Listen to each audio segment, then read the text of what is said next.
Max wouldn't move. 3 days, 72 hours. My German Shepherd sat outside the basement door like a statue. His water bowl sat untouched in the kitchen. His food had gone stale in the dish.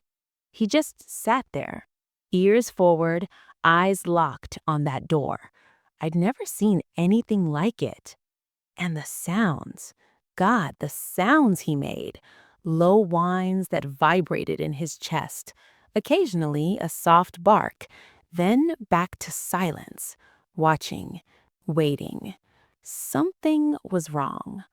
Before I tell you what happened when I finally opened that door, I need to know, where are you watching from right now?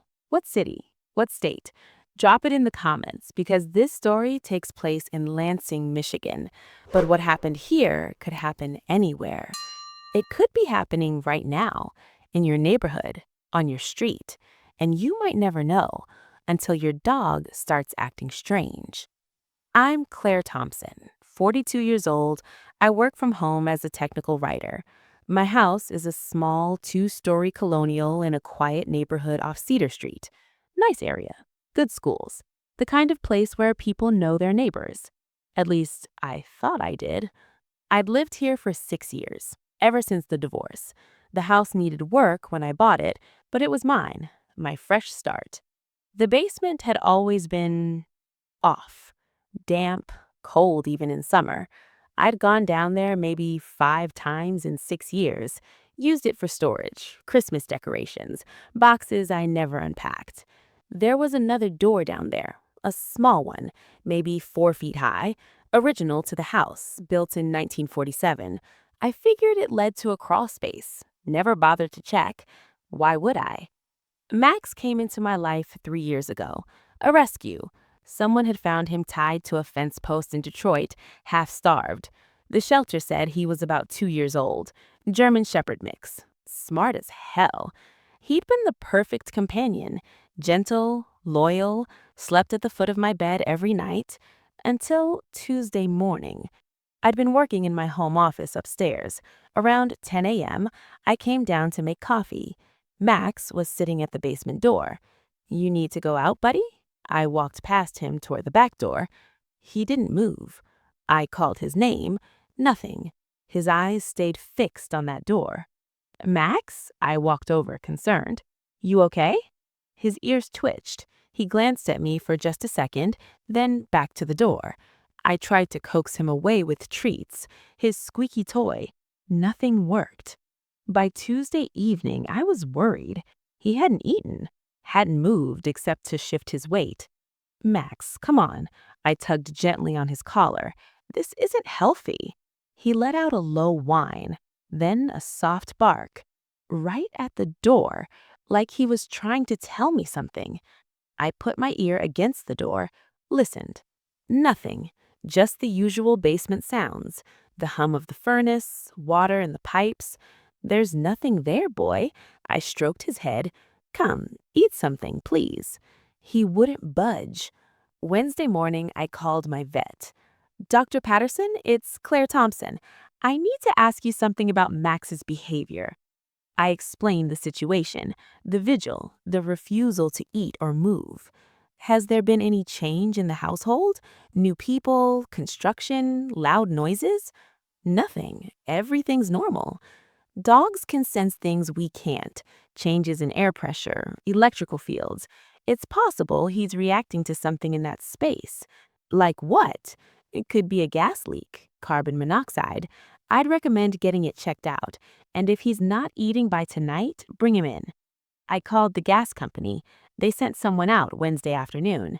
The technician was thorough, checked every line, the furnace, the water heater. "Everything looks good, ma'am. Your dog always this intense?" "Never." I looked at Max. His eyes were bloodshot now, exhausted but refusing to rest. The technician crouched down, studied Max. "My uncle had a dog like this once, shepherd mix. Started acting weird, pawing at the walls. Turned out there was a family of raccoons living in the crawl space." "We have a crawl space?" I asked. "Most houses this age do. A small access door somewhere in the basement." He headed down the stairs, flashlight in hand.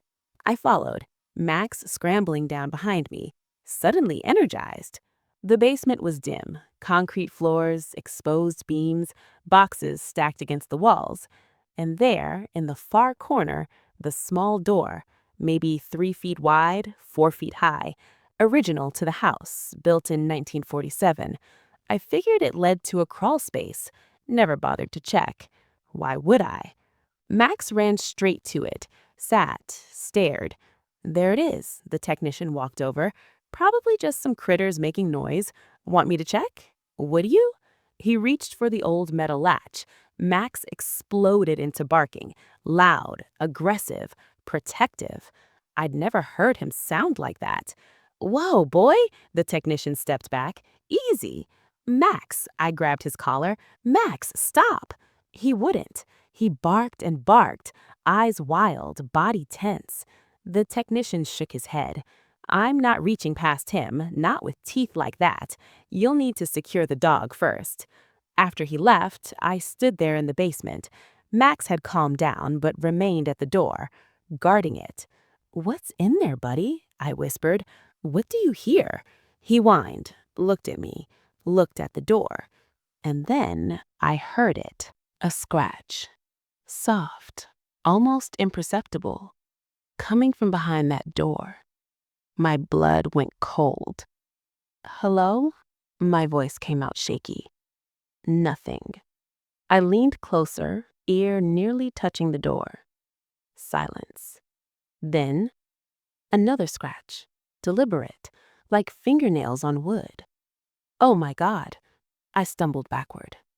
Max barked once, sharp, urgent. I ran upstairs, grabbed my phone, hands shaking so badly I could barely dial. 911, what's your emergency? There's someone in my basement. The words tumbled out. In my crawl space. I can hear them. Are you safe right now, ma'am? I'm upstairs. My dog, he's been sitting at the door for 3 days. I thought he was just being weird, but... Okay, I need you to leave the house immediately. Can you do that? Yes. Go outside. Stay on the line with me. Officers are on the way. I grabbed Max's leash, but he wouldn't leave the basement. He planted himself at that door, immovable.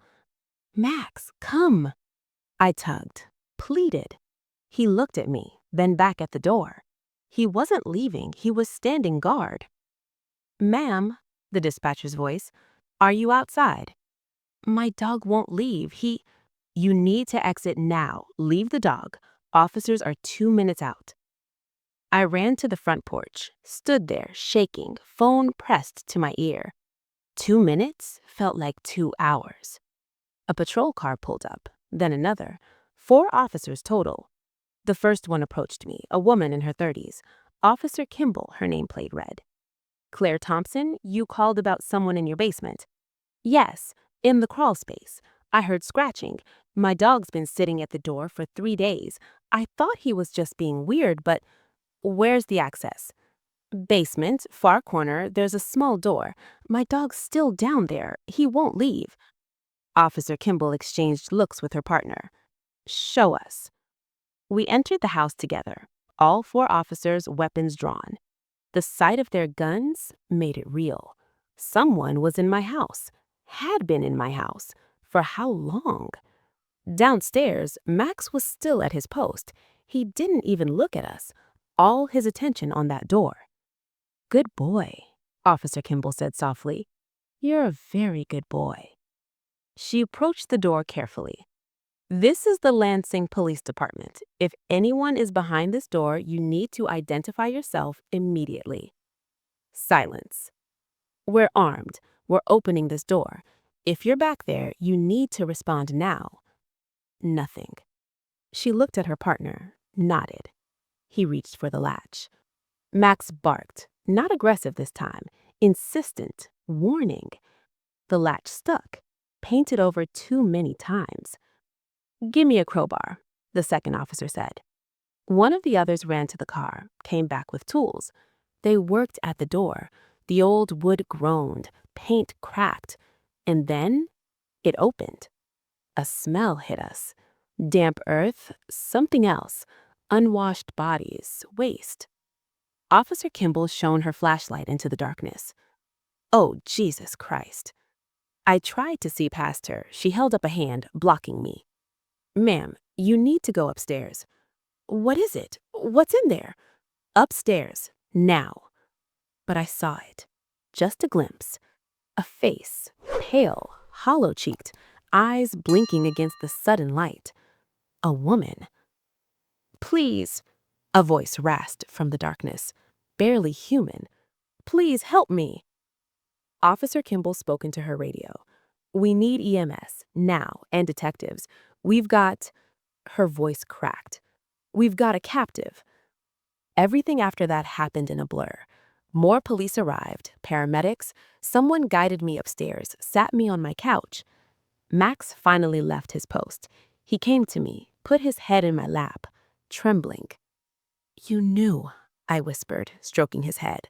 You knew she was there. Through my front window, I watched them bring her out. So thin, impossibly thin, wrapped in a blanket, blinking in the September sunlight like she'd forgotten what it looked like. She looked at my house, at the officers, at the ambulance, and then she started crying. A detective came in, tall, black man, early 50s, kind eyes. Miss Thompson, I'm Detective Raymond Hall.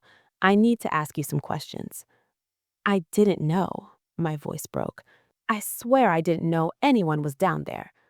I believe you. He sat across from me. How long have you lived here? 6 years. And you've never been in that crawl space?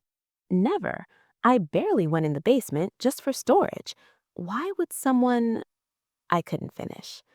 We're not investigating, he paused. Your dog, Max, is it? He's a hero. You know that, right? He saved that woman's life.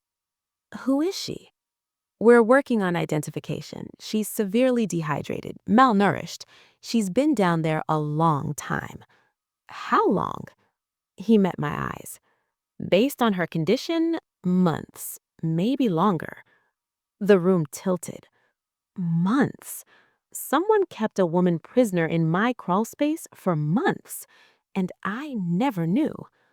The previous owner, this has to be... We're looking into it. The house was sold to you by Walter Brennan, 73 years old. He'd owned it for 30 years. Where is he now?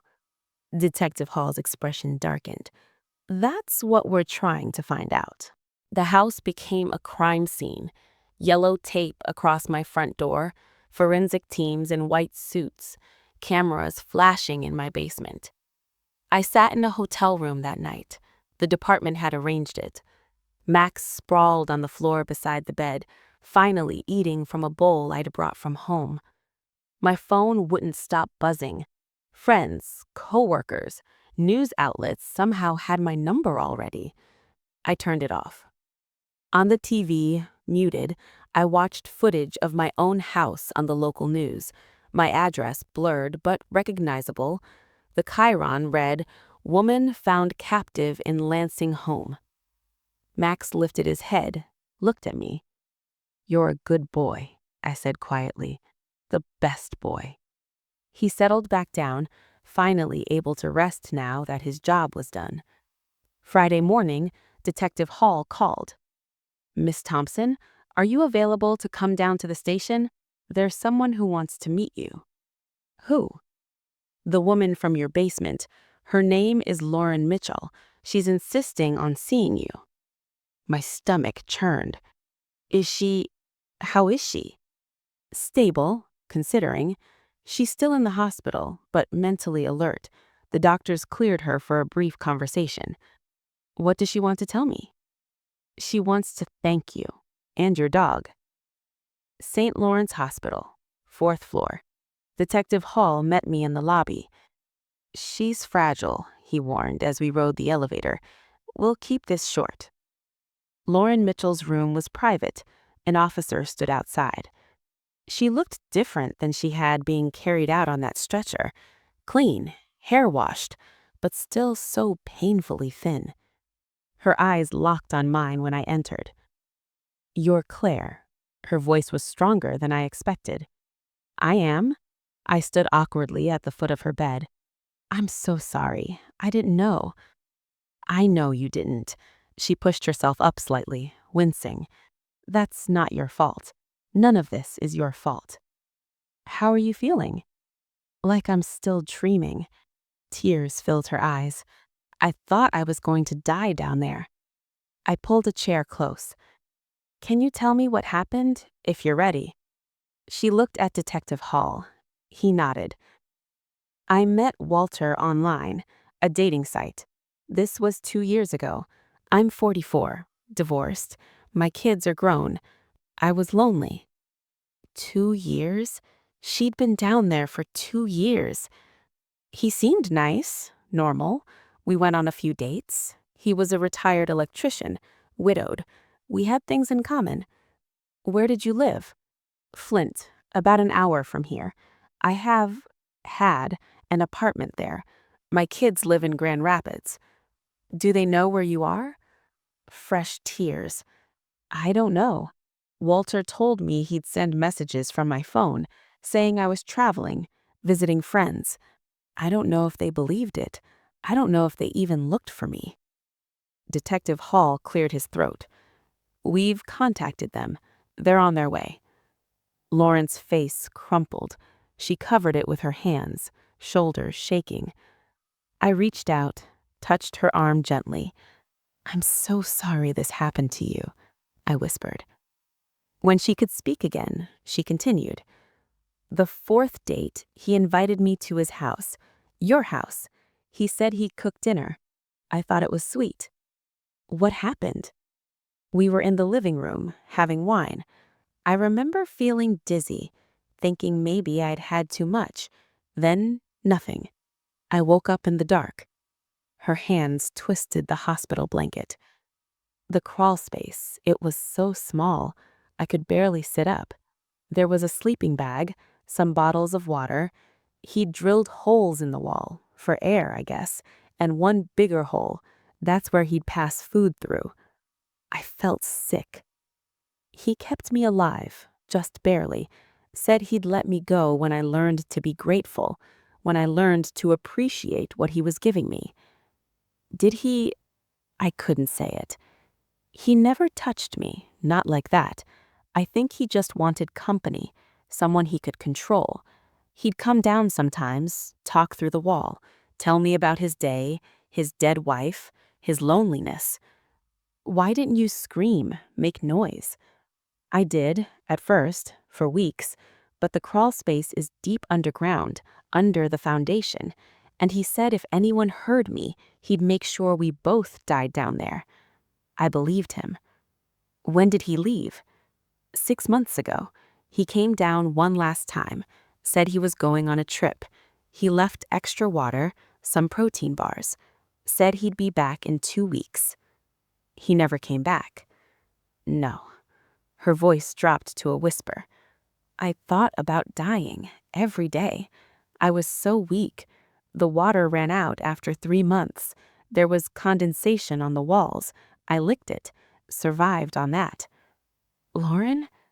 Then I heard your dog, 3 days ago, barking, pacing. I couldn't believe it. Someone was there. Someone might actually be there.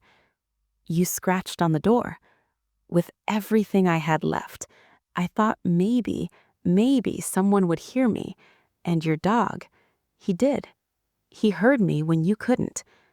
Max saved your life. He did. She smiled through her tears. Is he here? Can I meet him?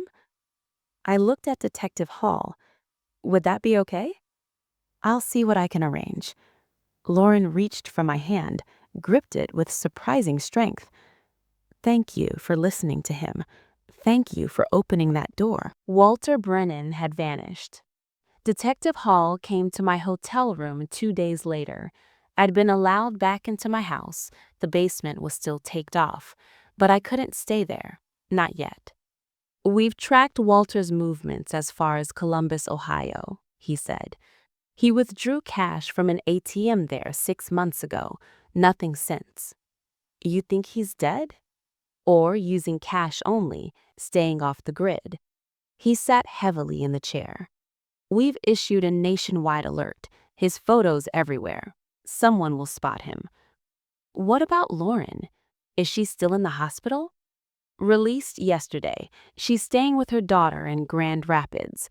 Her son flew in from Seattle." He paused. "She asked about you. Wondered if you'd want to get coffee sometime." I wasn't sure how to feel about that. This woman and I were bound together by horror, by a crime committed in my home without my knowledge. "Tell her yes," I said finally, "when she's ready." The story hit national news on Monday. Woman imprisoned for 2 years while homeowner lived overhead. Hero dog saves captive after 3-day vigil. My phone never stopped. I changed my number twice. Reporters camped outside my house. I stopped going home. Stayed at a friend's place in East Lansing. Max became famous. A local news crew came to film him. He sat patiently while they petted him, took photos, called him a hero. He just looked confused by all the attention. The forensics team found more in that crawl space. A journal Lauren had kept, written in the margins of an old newspaper Walter had left. Documentation of her captivity, evidence. But no Walter. 3 weeks after Lauren's rescue, Detective Hall called with an update. "We found something, or rather, Columbus PD found something." "What?" "A body, male, mid-70s, found in a budget motel room, dead for approximately 6 months." "Walter?" "Dental records confirmed it. Heart attack, preliminary autopsy says. He checked into that motel, ordered pizza, and died sometime that night. Cleaning staff found him 2 days later." So he was dead. Had been dead the entire time Lauren was dying of thirst in that crawl space. "He left her there to die," I said numbly. "He didn't plan to. I think he genuinely planned to come back, but his heart had other ideas." "Does Lauren know?" "I'm heading to tell her now. Thought you might want to come." Lauren's daughter lived in a modest ranch house in a quiet Grand Rapids neighborhood. She answered the door, a woman in her early 20s, Lauren's eyes and smile. "She's in the living room," she said. "She's been doing better, gaining weight, sleeping through the night sometimes." Lauren looked different, still thin but healthier, color in her cheeks. She wore comfortable clothes, sweatpants, a loose sweater. She smiled when she saw me. Actually smiled. "Claire! And Max!" She knelt down and Max went right to her, tail wagging. She wrapped her arms around him, buried her face in his fur. "Thank you, thank you, thank you." Detective Hall let them have their moment. Then he cleared his throat. "Lauren, I have some news. You'll want to sit down." Her face fell. "Is it bad?" "Depends on how you look at it." He sat across from her. "We found Walter Brennan." She went very still. "Where?" "Columbus, Ohio, a motel room. He's been dead for 6 months. Natural causes. Heart attack." She blinked, processed. "He's dead?" "Yes." "He didn't leave me there on purpose. He was dead." "That's right." She started laughing, not hysterical, just laughing, real laughter. "I'm sorry," she said, wiping her eyes. "It's just—" "You thought he abandoned you," I said quietly. "Yes. I thought he decided I wasn't worth coming back for, that I died down there because I didn't matter enough. That's not what happened. No, he died, just dropped dead in some motel." She shook her head.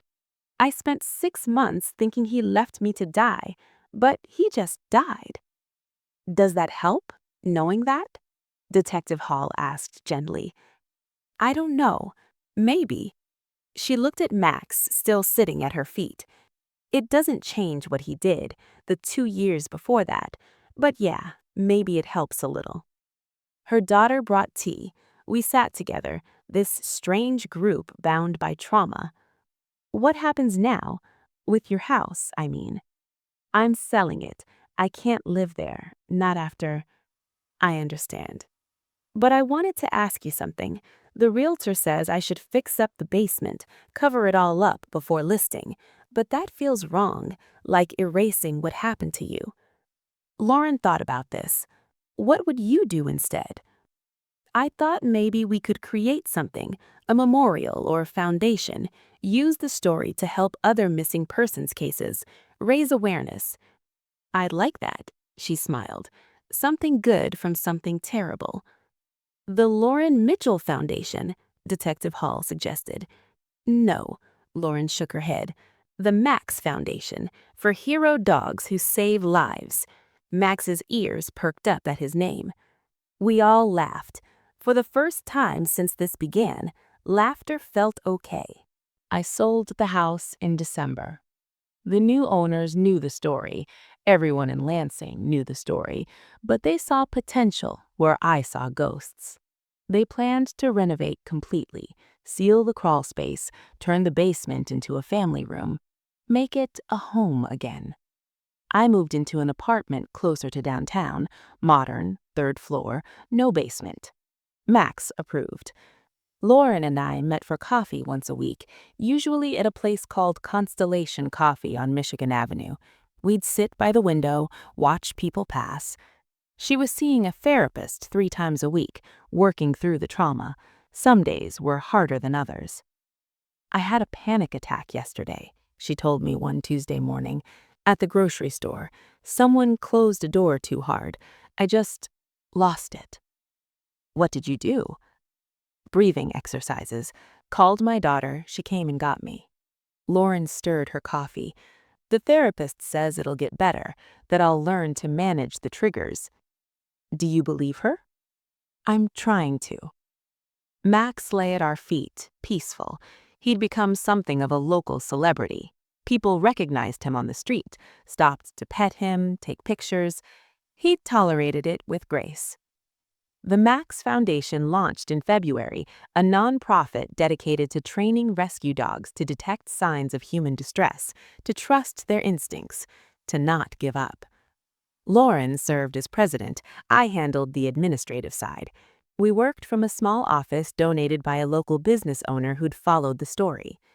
Our first sponsored dog was a German Shepherd rescue named Luna, young, scared, abandoned at a shelter in Detroit. The trainer, a veteran named Kevin Walsh, worked with her daily. She's got good instincts, he reported after the first week. Smart, focused, she'll make an excellent search and rescue dog. Lauren cried when she met Luna. You look just like Max, she whispered, kneeling down. You're going to save someone just like he did. The foundation grew faster than we'd anticipated. Donations poured in, applications from other rescue organizations wanting to partner. Media coverage brought attention to missing persons cases across Michigan. In April, we got a call from a shelter in Ann Arbor. They had a dog, a mixed breed, mostly pit bull, who'd been barking at a specific spot in a local park for days. Officers investigated. They found a backpack. Inside, ID, phone, and clothing belonging to a missing college student. The search led to finding the student alive, suffering from a mental health crisis, hiding in an abandoned building nearby. The dog was named Ace. He became our second sponsored success story. This is working, Lauren said after the Ann Arbor rescue. We're actually making a difference. You're making a difference, I corrected. This is your vision. It's Max's vision, she smiled. We're just following his lead. One Saturday in May, Lauren called me. Can you come over to my daughter's place? There's something I want to show you. I drove to Grand Rapids with Max in the back seat. Spring had finally arrived in Michigan, trees blooming, warm breeze. Lauren met me in the driveway. She looked good, healthier than I'd ever seen her. She'd put on weight, healthy weight. Her eyes were clear. Come on, she led me to the backyard. In the corner, a doghouse, hand-painted, blue with white trim. My son helped me build it, for when Luna visits and any other dogs who need a safe place to stay while they're training. But that wasn't what she wanted to show me. Beside the doghouse, a garden, small but vibrant, flowers, vegetables, herbs. I've been working on this for weeks, therapy homework, creating something that grows, tending to life. It's beautiful. I couldn't stand being in small spaces at first, even closets freaked me out. But out here, in the open with the sun, I can breathe. She knelt down, touched the soil. I grew these from seeds, watched them push up through the dirt, reach for light. She looked up at me. That's what I'm doing too, reaching for light. Max wandered over, sniffed the flowers. Not those, buddy, Lauren laughed, gently redirecting him. Those are for looking, not for eating. We sat on her daughter's back porch, drank lemonade, watched Max explore the yard. I'm thinking about getting a dog. My therapist thinks it's a good idea. Companionship, protection, someone to care for. What kind? German Shepherd, probably. I want to name her Hope. Perfect. Claire? Lauren's voice turned serious. Can I ask you something? Of course. Do you ever feel angry that this happened in your house, that you got dragged into my nightmare? I thought about it. Really thought. No, I said finally. I feel angry it happened to you. I feel angry Walter existed, but not that Max found you, not that we opened that door. Why not? Because if we hadn't been there, if Max hadn't been there, you'd be dead, and I'd rather live with the knowledge of what happened than the ignorance of what could have been. Lauren reached over, squeezed my hand. You're a good friend, she said quietly. So are you. Walter Brennan's estate went through probate that summer. He had no living relatives, no children. His wife had died 15 years earlier. His assets, including the money from selling my house, went to the state. Lauren filed a civil suit, wrongful imprisonment, pain and suffering, the maximum allowed under Michigan law. There was no one to fight it. The estate settled for $300,000. It wasn't enough, could never be enough, but it was something. I'm putting half toward the foundation, Lauren told me. The other half I'm splitting between my kids, college funds for my grandchildren. You don't have to do that. That money is yours. I know, but I want to. Those 2 years, my kids lost their mom. They thought I'd abandoned them. They deserve something too. The legal proceedings brought reporters back. News stories, updates on Lauren's recovery, the foundation's success, and questions. How could someone live in a house for 6 years and not know someone was imprisoned below? I read the comments online. Mistake. Big mistake. She had to know. No one is that oblivious. Something doesn't add up. Detective Hall called me after our particularly vicious article appeared in a true crime blog. Don't read that garbage, he said. You're not responsible for this. Then why do I feel like I should have known, should have heard something? Because you're human. Because we always think we should have seen the signs. But that's not how it works. He was right. I knew he was right. But late at night, lying in my new apartment, I'd still wonder, what if I'd gone into the basement more often? What if Max had been there earlier? What if? The foundation threw a fundraiser gala in August, rented a beautiful venue in downtown Lansing, invited donors, supporters, press. Lauren gave a speech. She stood at the podium in a blue dress, looking strong and beautiful and alive. 2 years ago, I disappeared. My family thought I'd left them. My friends thought I'd moved on. The world forgot about me. Her voice carried across the silent room. But one person, one soul, didn't forget, didn't give up. A German Shepherd named Max sat outside a door for 3 days. He refused to eat, refused to move, refused to accept that everything was fine. Applause started. She held up her hand. We talk about hero dogs, service dogs, rescue dogs, but Max was none of those things. He was just a pet, a companion, a dog who loved his owner and trusted his instincts. She looked at me in the audience. Max sat beside me in his chair, wearing a bow tie for the occasion. And because he trusted those instincts, and because his owner trusted him, I'm standing here today, alive, free, fighting to make sure other missing people are found. The room erupted in applause. Lauren continued, talking about the foundation's work, the dogs we'd trained, the cases we'd helped solve. But my attention drifted to Max. He sat calmly, occasionally looking up at me as if to ask, "Is it time to go home yet?" Just a dog, doing what dogs do, loving, protecting, knowing when something's wrong. After the gala, a reporter from the Detroit Free Press asked for an interview, both Lauren and me together. We sat in the foundation's office, Max between us. "Claire, people want to know, do you feel guilty that this happened in your home?" I'd been asked this before. My answer hadn't changed. I feel sorrow. I feel horror at what Lauren endured. But guilt? No. I wasn't the one who imprisoned her. I wasn't the one who bought that house intending to use it for evil.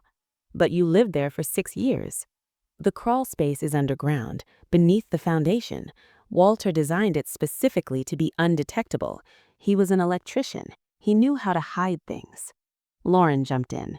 "Claire saved my life. She and Max. Without them, I'd be dead in that crawl space. The question should be about Walter, not about the innocent people his crimes affected." The reporter nodded. "Fair enough. Lauren, what's next for you?" "I'm moving forward. Therapy, family, the foundation. I'm training to become a victim's advocate. I want to help other people who've survived trauma. And Claire, I'm supporting Lauren, running the foundation, living my life. Max and I are doing okay. Any plans to get another dog?" I laughed. One hero was enough for me. But that wasn't quite true. 3 months later, Lauren called me at 2 a.m. "Claire, I remembered something." I sat up in bed, instantly awake. "Are you okay?" "I'm fine. Better than fine. I've been doing EMDR therapy for the trauma, and something came back, something I'd blocked out." "What is it?" "The other door." "What other door?" "In the crawl space. There was another small door on the far wall. I never understood why it was there. Walter boarded it up after the first month." My blood went cold. Why would there be 2 doors? "I don't know, but Claire, I think you need to tell Detective Hall. I think there might be something else down there." I called him at 2:15 a.m. He answered on the first ring. "This better be good." Lauren remembered something about the crawl space. There was another door. Silence. Then, "I'm calling the new owners. We're opening that house back up." By sunrise, we were all there. Me, Lauren, Detective Hall, 2 other officers, and a forensic team. The new owners, a young couple named the Johnsons, stood in their driveway, confused and upset. "We haven't touched the basement yet," Mr. Johnson said. "It's still sealed from before." "We need to look at something," Detective Hall explained. "This shouldn't take long." Down in the basement, they reopened the crawl space entrance. Lauren stood at the top of the stairs, couldn't bring herself to go down. I stayed with her. The forensic team crawled into the space with lights and cameras. 15 minutes later, one of them called out, "Detective, you need to see this." We all went down, crowded around the small entrance. Inside, they'd removed boards from the far wall. Behind them, another door, smaller, older. Detective Hall crawled in, flashlight in hand. The door opened into another space, this one even smaller, a pocket of emptiness between the house's original foundation and a newer addition. The flashlight beam swept across it and stopped. "Oh no," Detective Hall's voice. "No, no." "What is it?" Lauren called. He backed out slowly. His face was gray. "Everyone out, now. This is a crime scene. New crime scene." "What did you find?" I asked. He looked at Lauren, at me, at the officers. "Bones. Human bones." The investigation took weeks. The remains belonged to Evelyn Brennan, Walter's wife, dead for 15 years, according to his story, heart failure, buried in Pine Ridge Cemetery. Except she wasn't buried there. She was in the wall of the crawl space, where she'd been for at least 30 years. The grave in Pine Ridge held weights and dirt, a fake burial for a woman no one questioned because Walter played the grieving widower so well. Evelyn Brennan disappeared from public record in 1994, Detective Hall explained to us over coffee. We'd become a strange little family, bonded by horror. Walter told neighbors she'd moved to Florida for her health, then a few years later said she'd died there, brought back an urn supposedly containing her ashes. How did no one question this? I asked. Why would they? He seemed normal, sad, but coping. He visited her grave every week, brought flowers, talked to her headstone. While she was literally in his basement, Lauren said quietly. We found journals in his apartment after he died. Columbus PD just sent us the full records. Detective Hall opened a folder. He'd been writing about it for 30 years, about how Evelyn tried to leave him, how he couldn't let that happen, how he built a special room for her. He kept his own wife prisoner? For 3 months.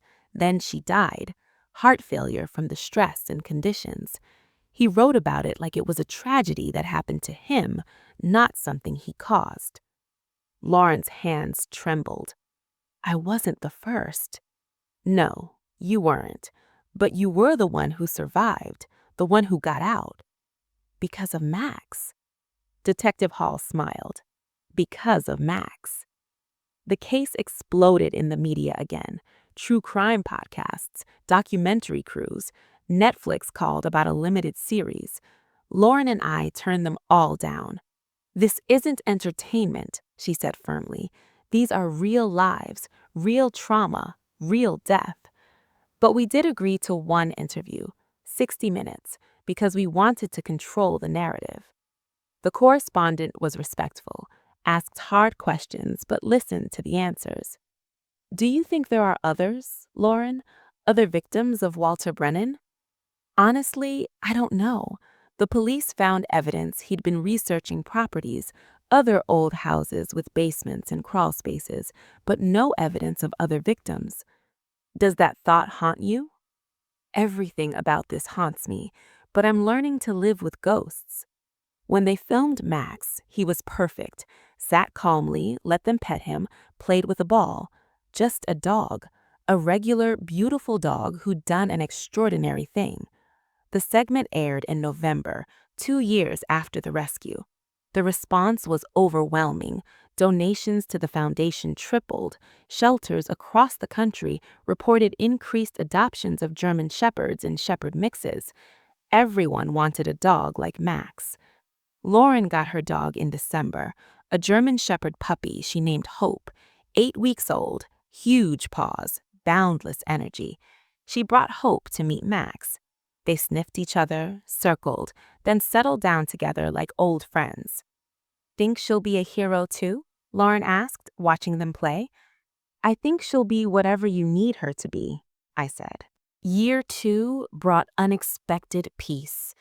Lauren moved into her own apartment in Grand Rapids, small but bright. Ground floor with a patio. Hope had space to run. The nightmares came less frequently. She could sleep through the night sometimes, could enter small spaces without panic. Progress, her therapist called it. I called it miraculous. The foundation expanded. We opened a second office in Detroit, trained 50 dogs in 2 years, assisted in 12 missing persons cases, finding 7 people alive. 7 lives saved because we'd learned from Max. The anniversary of the rescue fell on a Tuesday, September 27th. Lauren wanted to mark it somehow, not celebrate. How could you celebrate such horror? But acknowledge it. Honor the survival. We decided on a small gathering, just the people who'd been there from the beginning. Detective Hall, Officer Kimball, the paramedics who treated Lauren, Kevin Walsh, our head trainer, Lauren's kids, and Max, of course. We met at the foundation's office. Lauren had arranged for food, nothing fancy: pizza, salads, cookies. 3 years ago today, she began. I was dying in the dark. I'd given up, stopped scratching at the door, stopped hoping. Hope, her dog, sat at her feet, mirror image of Max. Then I heard barking, persistent, desperate barking, and I thought, maybe, just maybe. She knelt down, looked at Max. You didn't know me, had no reason to care, but you knew something was wrong. You trusted that knowledge, and you didn't give up. Max walked over to her, let her wrap her arms around him. Everyone in the room was crying. I'm alive because of you, she whispered into his fur. I got to meet my grandson, see my daughter graduate, build something meaningful, all because you sat at that door. She stood, wiping her eyes. So today, we honor Max and every dog who trusts their instincts, who refuses to give up, who saves lives just by being who they are. Detective Hall raised his glass. To Max. To Max, we all echoed. After the gathering, Lauren pulled me aside. I've been thinking about something, she said. About the house. What about it? I want to go back, see it, face it. Lauren, I know it sounds crazy, but I need to. I need to see that I survived, that I'm bigger than what happened there. The Johnsons completely renovated. It doesn't look the same. That's even better. I need to see that spaces can change, can become good again. I called the Johnsons, explained. They immediately agreed. The following Saturday, we drove to my old house on Cedar Street. 3 years had changed it. Fresh paint, new landscaping, a swing set in the backyard. Mrs. Johnson met us at the door. Early 30s, kind eyes. Thank you for letting us come, Lauren said. Of course. I can't imagine how hard this is. We entered together, Max and Hope both on leashes, calm and steady. The living room looked completely different. New floors, new walls, new everything. We gutted most of it, wanted to start fresh, Mr. Johnson explained. The basement door was in the same place, had to be, structural. Lauren stared at it. Ready? I asked. She nodded. We descended together. The basement was transformed. Finished drywall, recessed lighting, area rugs, a playroom for their kids. The crawl space entrance was gone, sealed completely, drywalled over. You'd never know it had been there. Lauren walked to where it used to be, placed her palm flat against the wall. This is where I was, right here, in the dark, in hell. And now, Mrs. Johnson asks gently, now it's a playroom where children laugh, where life happens. Lauren smiled, tears streaming down her face. That's perfect. That's exactly what it should be. Hope whined softly, pressed against Lauren's leg. I'm okay, girl, Lauren assured her. I'm okay. We stayed for tea, sat in their beautiful living room, talked about renovations and parenthood and normal, everyday things. Before we left, Mrs. Johnson said something that stuck with me. I was scared to buy this house at first because of what happened. But then I thought, this house is a survivor too. It witnessed something terrible, and now it gets to witness joy. That matters. It does, Lauren agreed. Thank you for making it a home again. On the drive back to Grand Rapids, Lauren was quiet. Are you okay? I asked. Yeah, I really am. She looked out the window at the Michigan landscape rushing past. I thought going back would be hard, and it was, but it was also freeing. How so? I realized that place doesn't own me anymore. Walter doesn't own me. I survived. I'm here. I'm building a life. You're doing more than that. You're helping other people build lives. We're helping other people. You, me, Max, the whole team. True. She reached back, scratched Max behind the ears. Best dog in the world, she murmured. Max's tail thumped against the seat. He had no idea he was a hero. He'd just been doing what dogs do, protecting, alerting, refusing to give up when something was wrong. Sometimes that's all it takes. One dog, one person willing to listen, and a door finally opened. By year 3, the Max Foundation operated in 7 states.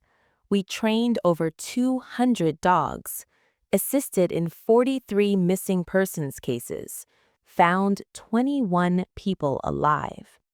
21 lives because of one dog's instinct.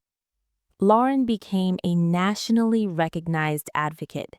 She spoke at conferences, wrote articles, appeared on news programs talking about missing persons and the role of detection dogs. She was stronger now, confident. Her trauma would always be part of her, but it no longer defined her. "I'm thinking about writing a book," she told me over lunch one day. My story, but also the science behind what Max did. How dogs detect human distress. How we can train and harness that. That's a great idea. Will you help me write it? I'm a technical writer, not a... You're a writer, and you're part of this story. I can't tell it without you. So we started. Spent 6 months interviewing experts, dog trainers, scent detection specialists, search and rescue coordinators.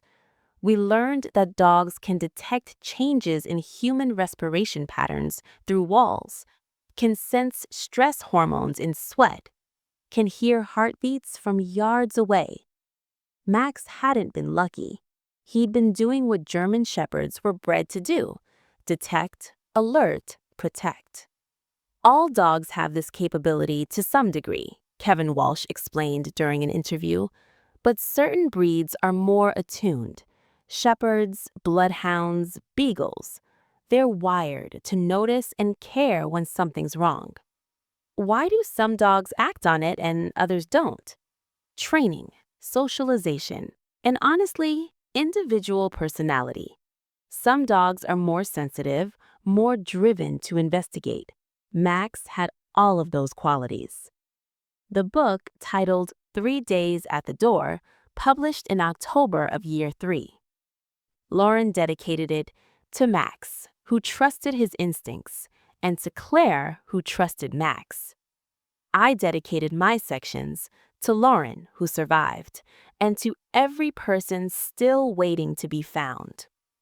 The launch event packed a bookstore in downtown Lansing. People lined up around the block. Max attended naturally.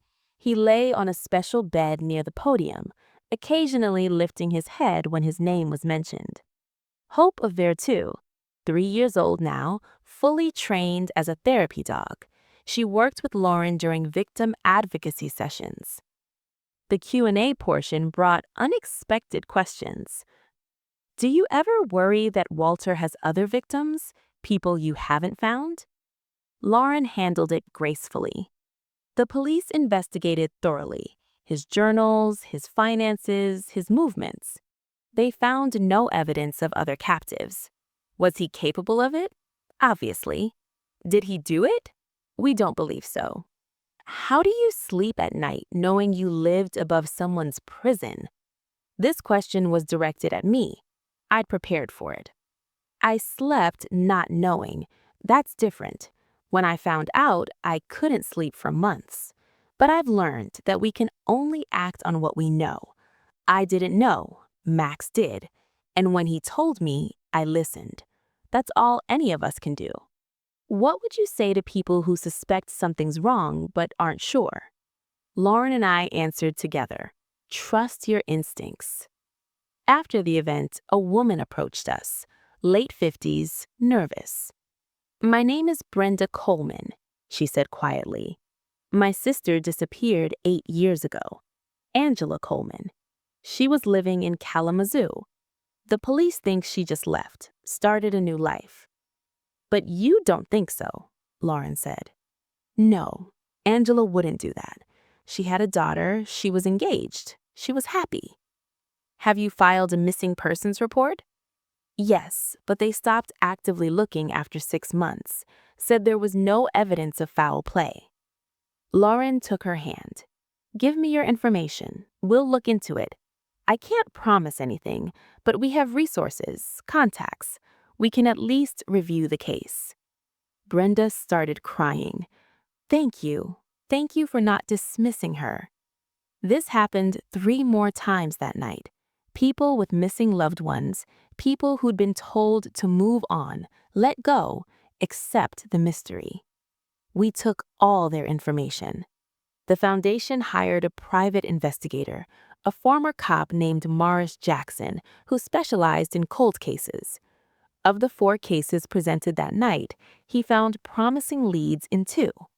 One woman was a victim of domestic violence, left her abuser, and went into hiding with help from an underground network. Alive and safe, just untrackable for good reason. Another man had suffered a mental health crisis and was living unhoused in Chicago. We connected him with services and his family.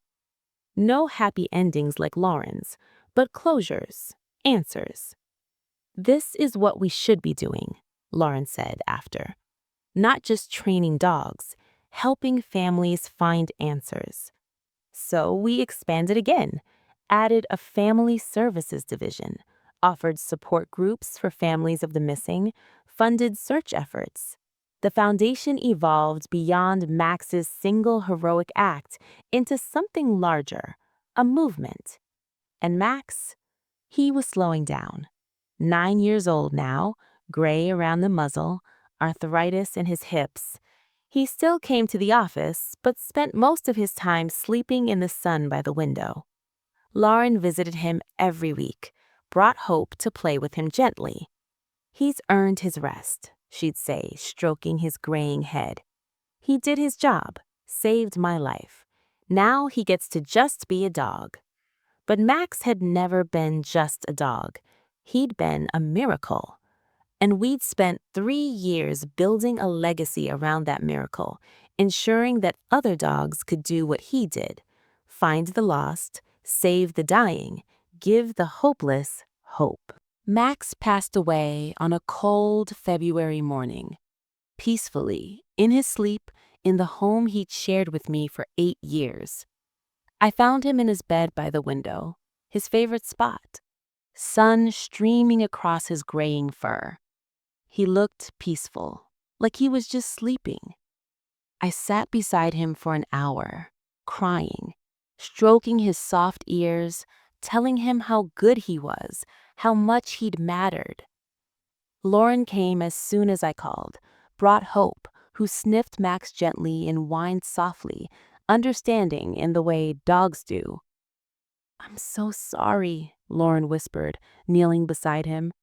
"Max, my hero." We buried him at a pet cemetery outside Lansing, under an oak tree, with a headstone that read, "Max, hero dog, who trusted his instincts and saved a life. 2016-2026. The funeral surprised us. Over 300 people came.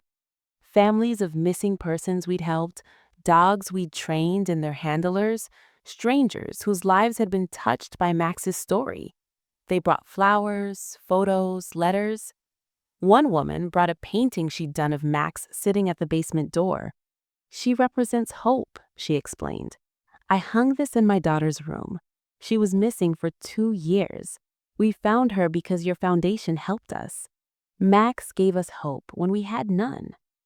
Detective Hall spoke at the service. "I've been in law enforcement for 30 years, he said. "I've seen a lot of heroes, but Max was special. He didn't have training, didn't have a badge. He just had love for his owner and instincts he refused to ignore." He looked at me. "Claire, you gave Max a home. You listened when he tried to tell you something was wrong. That partnership saved Lauren's life.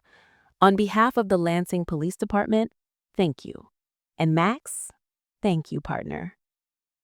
Officer Kimball presented a special commendation, the first ever awarded to a civilian dog for life-saving service.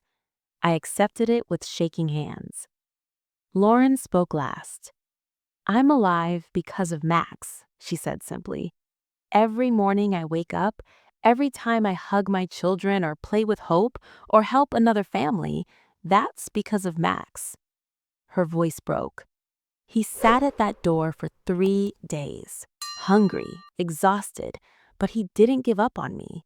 A woman he'd never met, a voice he could barely hear. He knew I was there, and he made sure someone found me." She looked at the headstone. "Thank you, Max, for everything. Rest well. You've earned it." After the service, we gathered at the foundation office, shared stories, looked at photos spanning Max's 8 years with me. Max at the park, Max at the office, Max receiving awards, Max being a normal dog, playing, eating, sleeping. "We should do something permanent," someone suggested, "a statue or memorial." "What about a sanctuary?" Lauren proposed, "a place where retired search and rescue dogs can live out their days in comfort, the Max Sanctuary." Everyone loved it.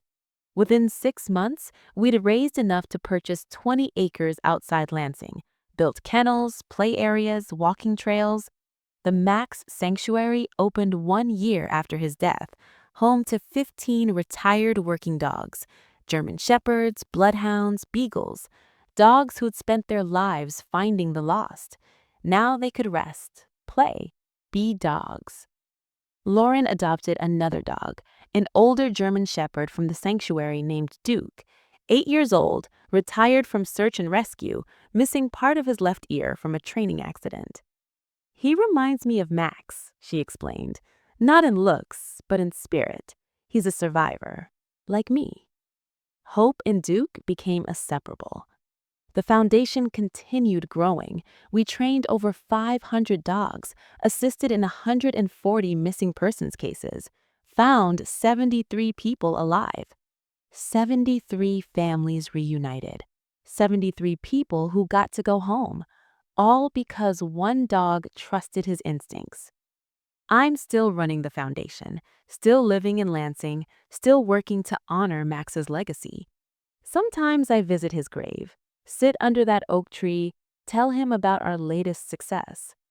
I'll say, "We found a teenager in Portland. A dog named Scout alerted to sounds in an abandoned warehouse.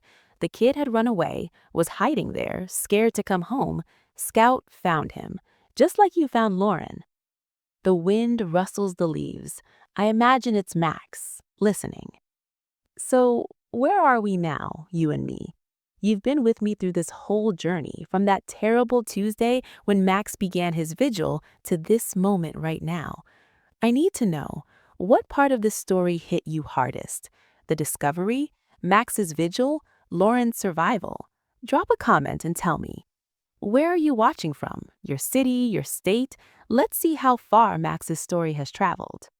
Do you have a dog who's shown unusual behavior you couldn't explain? Tell me about it in the comments. Sometimes our pets know things we don't. Sometimes they're trying to tell us something important. Have you ever ignored your instincts about something only to regret it later? Max teaches us to trust those gut feelings, to investigate when something feels wrong.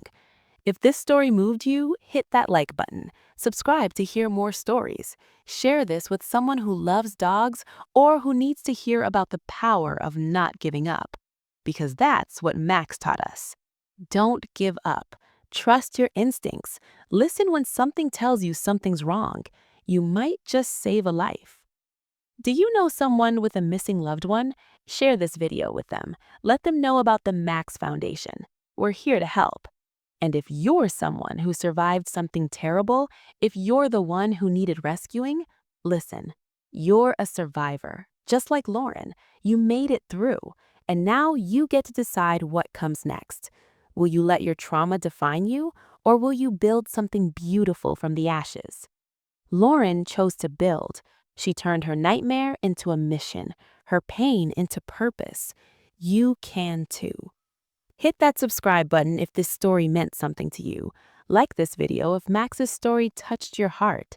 Comment and tell me about the dogs in your life who've protected you, loved you, saved you. We're building a community here, a community of people who believe in the power of trusting our instincts, of listening when our pets try to tell us something, of never giving up on the lost. Join us. This is Claire Thompson, reminding you sometimes the smallest voice, even a dog's bark, can save a life. Trust it, listen to it, act on it. Max did.